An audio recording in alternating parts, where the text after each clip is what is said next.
The first example we'll look at comes from Anthropy, really fascinating and talented game designer, with this example of sort of a mini game or an interactive palette that allows you to design maps for top-down RPG games using only emoji.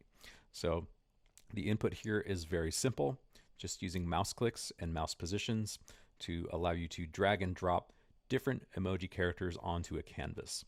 So this lets you change things like the color palette, image hierarchy, and the positive and negative space of the image. So I'm going to jump to my browser here and we can actually try to play this a little bit. So you can see here I can click and drag on any of these items. I can also grab additional ones from the sidebars here. Some of these, for some reason, actually create sounds when we use them. And you can see I can scroll sort of over to the side. So you can imagine using this to maybe make an animation of an RPG or save this out for later use. So nice and simple, something you could definitely approach using P5.js. Our next example is from Kate Hollenbach, very interesting artist and interactive designer.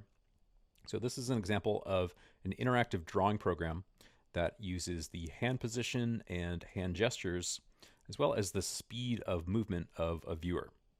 So this lets them control things like image hierarchy, positive and negative space, and scale and proportion that we see on the screen here. Let's take a look at some video documentation.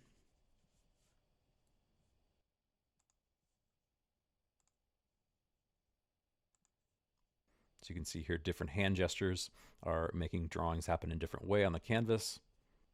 And of course, we won't really have access to this sort of gear that she's using to track the hand gesture of a viewer, but you could maybe imagine using instead something like the mouse position or keyboard presses in P5 to get a similar response. Our next example comes from Golan Levin with an interactive video installation that tracks the body position of a viewer, specifically the negative space or closed off shape space that's formed by the silhouette. And that lets us control changes in color palette, scale and proportion, and positive negative space, as well as some other attributes that you'll see as we jump to the video. So you can see every time a viewer makes a closed off shape with their silhouette, that forms a shape on the canvas which then falls as though it has physical weight. So again, this is something a little bit advanced for what we're covering right now in P5.js, but maybe you could think of incorporating a simplified version of something like this into the assignment for this week. Our next example is actually a commercial video game made by Lea Schoenfelder and Peter Lu, and this again is using body position and body motion. As you'll see in the documentation, this leads us to some really interesting changes in color palette, point of view, zones of recession, as well as many other thematic changes in terms of interaction. Let us present to you the Perfect Woman Life Simulator. Given your physical condition is excellent and you have supreme coordination abilities, you too can be the perfect woman. Using the Perfect Woman Simulator is easy. Position yourself in front of the Kinect so it can track and analyze your movements. Match the required poses as well as you can. In the decision phase, it's your call. At age 60, you can choose between the minister, the fundraiser, an angry woman, and the senior call girl. You want to be the foreign minister, of course, but that's going to be extremely difficult. You might even think of going for an easier option. Call girl doesn't sound so bad after all. Well, what an attitude!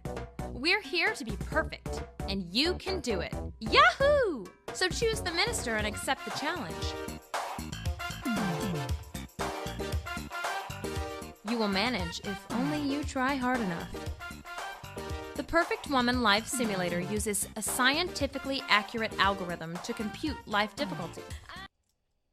So I really love the sense of humor in this example. Also the way that it's actually tying really serious themes and concepts into what could otherwise be just really silly sort of haphazard interaction and movement.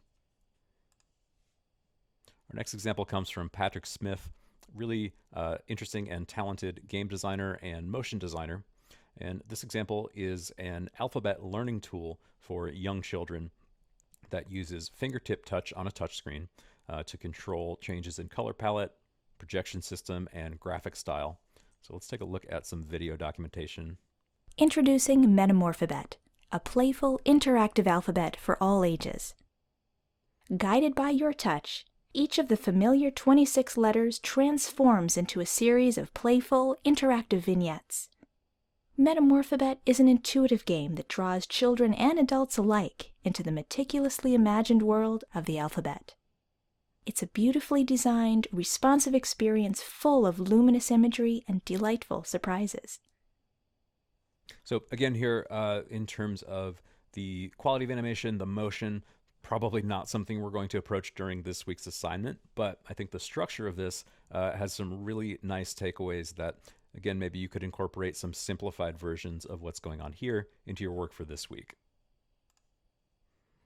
Our last example comes from Dan Whyte, and I like this one not only because of the graphic style and quality of it, but the fact that the input here is not coming from the user at all. It's all coming from within the code. So there's no direct input in terms of keyboard or mouse or body position or anything like that.